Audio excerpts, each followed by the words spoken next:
nuk ke mundësi, sepse atër do të filloj me granatime, me bombardime të qytetit. Prandaj është kursyer Prishtina. Pra, jo që s'ka pas luft. Me vullnetin e pjesëtarëve të ushtrisë shërbimtare të Kosovës dhe jo për ndonjë arsye tjetër. Ja, të gjithë qytetarët e Prishtinës kanë qenë të gatshëm të luftojnë dhe të japin kontributin e tyre maksimal. Po ashtu, Prishtina ka dhënë kontribut logjistik për të gjitha zonat e luftës, jo vetëm për zonën Lape-Gollak, por për të gjitha zonat Drenice, Dugaxhin, gjithë ku ka pas nevojë, bizneset e ndryshme, njerëzit tonë kanë ofruar mbështetje logjistike dhe përkrahje. Në çfarë aspekti është ofruar kjo mbështetje? Po, si në ushqime, në veshmbathje, po ashtu në tubimin e mjeteve të nevojshme, sepse ne të gjitha, ne nuk kemi pas mundësi furnizimi armatimin nga Shqipëria ose nga dika tjetër ka. Ne armët që i kemi posedu, e kemi ble me parat e paktat popullit tonë që ne ka dhënë. Pra, ushqimi është përgatitur në kryeqytet prej bizneseve që kanë operu në atë kohë dhe veshmbathjet janë mbledh, janë përgatit për ndihmë ndaj UÇK-s. Po, e vërteta është kjo.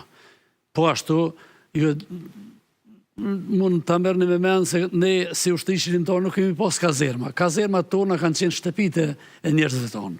Edhe në fshatra, gjithkund kemi qenë të mirë pritur dhe gjithkund kemi pas derën hapur.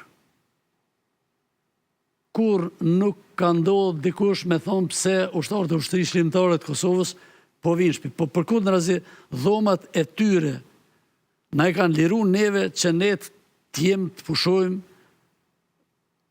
qetë në momentet kur kemi pas ndërimet, ato ndërimet që në bo, ose qëndrimi jonë gjatë kohës kur kemi qenë organizim. E thatë që ka pas me gjithat njësitet të UÇK-s para 11 qershorit 99 që kanë operuar ilegalisht në për kryeqytet. Sa ka qenë e vështirë, ndoshta në këto masa, nën prezencën e trupave serbe pa uniform të UÇK-s veprohet ilegalisht në Prishtinë para kësaj periude? Që thëmë të drejtën, unë i falenderoj ata shumë edhe ju jam mirënjohës sepse ajo formë e luftës, ajo formë e punës tyre ka qenë bukur fort më e vështirë se sa një pjesë tjetër e ushtrisë shërbimtare të Kosovës që ka pas pushkën dhe ka qëndruar në mal ose qoftë në veprime luftarake. Se në luftë shkohet normal me fitu, po aty mund të vritesh.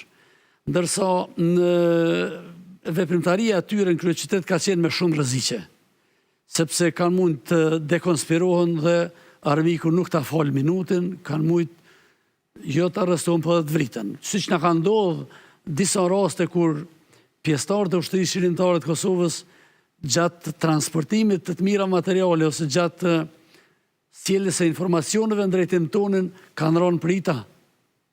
Ka pas raste kur ka pas raste të tilla, po. Kur kanë rënë prita dhe forcat serbe i kanë likuidu pa